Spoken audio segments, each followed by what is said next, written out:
told you the dog breed you think of when you hear the word dangerous. Well, maybe it isn't actually the riskiest one out there. Huh, interesting. Yeah, we're diving deep today into how we see dangerous dog breeds. The ones people judge just by looking at them. Right, their size. Yeah, and how strong their bite is. Yeah, it's easy to do, isn't it? Judge a book by its cover. Or, I guess in this case, a dog by its breed. Right, exactly. And like you always say, we're all about going deeper than that first impression, right? Absolutely. So you shared this really cool article with me, a 7 razas acand, mais potencialmente perigosas do mundo. Okay. It's called the 7 most potentially dangerous dog breeds in the world. And it jumps right into something super important, something we're going to focus on today. Okay. So our mission this time is to figure out why some breeds just seem dangerous, and to really get into this whole idea that a dog's behavior, it's way more about how they're raised, right, and their environment than just their genes. It is. And the article says it really well early on. It says, o verdadeiro risco non está no cão, é semen quem segura a coleira. Wow. Which means that the real risk is not the dog itself, but the person holding the leash. That's a powerful statement. It is, and it's a great perspective to have as we look at these 7 breeds. Okay, so let's get into it, starting with the Pastor du Caucaso, or the Caucasian Shepherd Dog. Okay. I'll admit this breed doesn't immediately come to mind for me, but it sounds like a seriously strong dog. Oh, they are. Formidable is a good word. Wow. You got to imagine, this is a dog bred to protect livestock from wolves and even bears up in the Caucasus Mountains. Wow, that's intense. So to do that, they need to be big. They can get up to 70 kilograms and have a really powerful bite. We're talking serious guardian here. Right, so they're naturally brave and super loyal to their flock. That makes sense given their job. Exactly. But the article says those same traits need a certain kind of owner and environment, right? Yeah, and it's fascinating how that courage and loyalty, if it's not channeled in the right way, can be misunderstood. Well, I see what you mean. Like, their guarding instinct is so deep, Yeah. In a home, that could mean they're really territorial or overly protective of their family. That makes sense. They need a good amount of space to move around and exercise every day. And this is key because they're so independent. They've been working on their own for centuries. So they need an owner who sets firm and consistent boundaries. Right, someone who can handle them. Yeah, without that clear leadership, they might decide what's a threat on their own, and that can be a problem. That makes a lot of sense. The article even has a little tip. It says, de ele quintal y leader firm. Right, which means give him a yard and a firm leader. It's like they're saying the environment, and especially the owner's ability to lay down the law, those are key to managing this breed's instincts. Absolutely, because without that structure, a dog this big with these instincts, they can get restless, maybe anxious, and react in ways we see as aggression just because they don't feel secure in the family, Sad. It's a perfect example of how nurture shapes nature. Okay, so next we have a breed that gets a lot of negative stereotypes, the Pit Bull Terrier. Oh, yeah. This is a name that really gets people talking. It does, and it's a shame because when you look past all the crazy headlines, Yeah. the truth is more complicated. Right. Physically, they're super strong and muscular, and they have an insanely high pain tolerance. That's incredible. Historically, these traits were valued in certain activities. Yeah. But sadly, it's also why some people are scared of them. Right. I see that. But the article says that if they're raised right with love discipline and they're socialized early, they can be super affectionate and gentle. Right. That's so different from that aggressive image we see all the time. It is a big difference. They have the potential to be amazing family dogs. They bond so strongly with their people. But we can't ignore their powerful bite. The article says it's around 235 psi. That's a lot. Yeah, it's a serious force in the wrong hands. Or without proper training and socialization from when they're puppies, that physical power and their natural drive could be dangerous. Right, because they're just so strong. It's exactly. Their strength without guidance can be a liability. And the article really drives this home with the phrase, escola o amor, no a negligencia. Right. Choose love, not neglect. It's a great reminder that our choices as owners really matter. Absolutely. It shows that the potential danger isn't about the breed itself. It's about how they're raised and treated early, and ongoing socialization is key for pit bulls. I can see that. Exposing them to lots of different people, animals, and places helps them learn to react the right way in different situations. Okay, so moving on, we have the Rottweiler. Another breed that looks intimidating and has a rep for being tough. Yeah, the Rottweiler definitely has a striking look, and their history is interesting. Oh, how so? Well, they were used by Roman armies to herd livestock in guard camps. Wow, really? Yeah, which tells you a lot about their strength and guarding abilities. Today, they still have that intelligence, powerful build, and protective nature. That's impressive. The article really stresses the importance of consistent training and mental stimulation for Rottweilers. It sounds like they need a job to do to be happy and well-adjusted. They do. They're really smart dogs that do best when they have a purpose. Okay. Without enough mental and physical activity, their bite force, which is nothing to sneeze at 295 psi, according to the article, could be an issue. Yeah, I can see that. Think of it this way. A bored Rottweiler with all that strength might find their own jobs to do. Oh. And those jobs might not be things we like barking too much, chewing stuff up, or getting aggressive about their territory. Right, so keeping them busy is key. It is, the article asks a good question. Quintopa o desafio, meaning who accepts the challenge. It's framing owning a Rottweiler as something that needs real commitment and understanding. And that's the right way to see it, right? It is owning a powerful and intelligent breed like this is a commitment to training, socializing, and giving them a stimulating environment that challenges them physically and mentally. Okay, up next is a breed that's super popular and versatile, the Pastor Alemone or the German Shepherd. We see these dogs doing so much good in the world. Police work, search and rescue, it's amazing. It is. They're famous for being intelligent, trainable, and really good workers. Law enforcement and rescue teams all over rely on them, and for good reason. Right. They adapt to anything, they're naturally protective, and they have a bite force of about 238 psi. Wow. So even with such a well-loved breed, the article still talks about the need for exercise, play, and mental stimulation. It does. It seems like being smart is great, but it also means they need to be kept busy. Absolutely. A German Shepherd with pent-up energy and not enough mental stimulation might start doing things we don't want, like barking too much, chewing things up, or even getting super anxious or reactive. Oh, no. The article says something important, con feliz categuro, which means a happy dog is a safe dog. That makes sense. And it's true. A dog whose needs are met is less likely to act out in bad ways. I think that's true for all breeds, right? A dog that's stimulated and happy is usually a safer and nicer companion. Absolutely. Giving them an outlet for their instincts and energy, whether through training play or even teaching them new tricks, it's all important for their well-being and make sure they're good members of the family and community.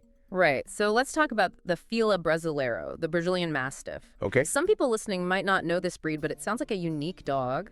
It is. The Fila Brasileiro is a fascinating breed. They're very loyal to their family, but naturally wary, even suspicious of strangers. Interesting. They were bred to hunt big game and protect farms in Brazil. So they're strong. They can get up to 65 kilograms, and they're known for being brave and determined. Wow, the article really stresses that they need early socialization and a firm, experienced owner because they're naturally suspicious of people they don't know. Yeah, that's a must. With the Fila, their protective instincts are super strong. And without early and consistent positive exposure to different people, animals, and places, they can become overly protective and maybe even reactive towards strangers or other animals. Makes sense. There's a story in the article about a mail carrier that illustrates this perfectly. Oh, what happened? It wasn't really aggression, but that strong protective instinct kicking in because the dog saw the stranger as a threat to its territory. Wow, so they were just trying to protect their owner and their home. Exactly. And it shows how important it is to manage those guarding instincts through training and socializing them from a young age. Right, so they know who's friend and who's foe. Yes. A well-socialized Fila can be a really devoted and loving pet, but without that foundation of early and ongoing socialization, their protective nature can be a problem in everyday situations. Okay, next up we have the Doberman, another sleek and strong breed, often used as a guard dog, known for their intelligence and athleticism. Yeah, the Doberman is definitely an elegant and athletic dog with a good history as a guard dog. Yeah. Their bite force is still strong, about 245 psi, according to the article, but they're generally known for being smart and responsive to training, which is a plus. Right. So brains and brawn, the article mentions that they need space and an active owner to prevent them from getting restless. Yes. It sounds like they need a purpose and can get destructive if they're bored or don't get enough exercise. That's true. Dobermans are smart and energetic dogs that love to work. I see. If they don't have enough physical and, importantly, mental activity, they can get bored, anxious, and maybe start barking too much or chewing things up. Oh, no, not the furniture. The article's advice to dea ele uma missão, give him a mission, is spot on. I like that. They really thrive when they have a job to do, whether it's formal obedience training, agility exercises, or even just regular playtime and puzzle toys that challenge their minds. That makes a lot of sense. Okay, finally, we reached the top of the list with a breed that might be new to a lot of our listeners, the Kangal from Turkey. Okay. This dog sounds incredible. They're impressive. The Kangal was originally bred to protect livestock in Turkey, and they have an exceptionally strong bite. Like, how strong are we talking? The article says over 700 psi, which, as it points out, is stronger than a lion's bite. Stronger than a lion? That's insane. They're known for being calm, steady, and super loyal to their families and the livestock they protect. Over 700 psi, that's a huge amount of force. But despite that, the article says they're gentle and protective with their family. That's a big contrast to what you might expect. It is. Their strength is mostly used to scare off threats to their flock. But just like all the breeds we've talked about early, and consistent socialization is super important. Right, I'm seeing a theme here. Without it, their natural instinct to protect could make them see strangers or other dogs as threats. And considering their size and power, that could be a serious problem. Yeah, that makes sense. The article says the goal is to have a protector, no problema. A protector, not a problem. And I feel like that applies to all these powerful breeds we've been talking about. Exactly. These aren't naturally vicious dogs. They have instincts and physical abilities that, when combined with responsible ownership, love, discipline, proper socialization, and understanding their needs, can make them wonderful companions. Right, it's on us. The main message here is that the owner is the most important factor in shaping their behavior and making sure they're safe and well-adjusted members of society. So this whole discussion really shows how important it is to get to know a breed's specific needs, their instincts, and to give them the right environment, consistent training, and lots of mental stimulation. Yes. And listening to you talk about how important mental engagement is for these smart breeds, it really highlights that physical exercise isn't enough. Right. We need to challenge their minds, too. You're absolutely right. Mental stimulation is just as important as physical exercise for a dog's well-being. A bored dog, no matter what breed, is more likely to develop bad behaviors. That makes sense. Engaging their minds keeps them happy, reduces anxiety, and strengthens their bond with their owner. And that brings us to a fantastic resource that focuses on exactly that, tapping into their mental capacity. Adrian Faricelli's Brain Training for Dogs program. It's got interactive games and activities that are not only fun for your dog, but they're also great at improving their behavior, making them smarter, and really strengthening that bond you have. That's great. For breeds like the German Shepherd and Rottweiler, who we talked about needing that constant mental challenge, this program can be super valuable in keeping them engaged, focused, and well-behaved. Yeah, what's really good about programs like Adrienne's is that they give you a structured way to do mental stimulation.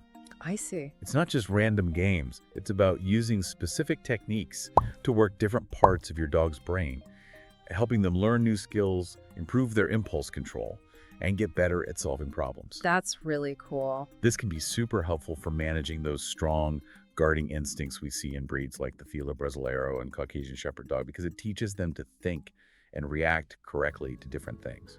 Right, so it's not just about tiring them out, it's about training their minds. Right. And for those high-energy breeds like the Doberman and even the super powerful Kangal, these mental exercises can be an awesome way to let them use their energy in a good way, Yes. preventing problems that might come from just being bored or not having a purpose. Right. Even for a breed like the Pit Bull Terrier that sometimes gets a bad rap. Positive reinforcement and consistent mental engagement through programs like this can help them become a really reliable, well-adjusted, and happy dog. I agree. If you're interested in learning more about these positive training techniques that can help your dog get smarter and behave better, we've got a link to Adrian Faricelli's Brain Training for Dogs program in the video description and in the first pinned comment. Awesome. It's a really helpful resource for anyone who wants to have a deeper relationship with their dog and make sure they're happy, well-behaved, and thriving. It all comes down to understanding that a well-trained and mentally stimulated dog is a happier and safer dog. It's about shaping their behavior in a positive way. And that brings us to our final thought for today. Tutor preparato transforma instinto en parceria. A prepared owner transforms instinct into partnership. Powerful. It's about realizing and taking on the responsibility that comes with owning any dog, but especially these breeds with such strong traits and potential. And it leaves us with an important question for you to think about. Given the power and potential of these amazing breeds, What does it really mean to be a responsible dog owner today? It's a question that's worth thinking about carefully. Definitely, we'd love for you to share your own thoughts and experiences in the comments below. Have you spent time with any of these breeds? What are your views on responsible dog ownership? We want to hear from you and keep this conversation going. Me too. Thanks for listening. Thanks for being here. Of course. See you next time. See ya. Bye.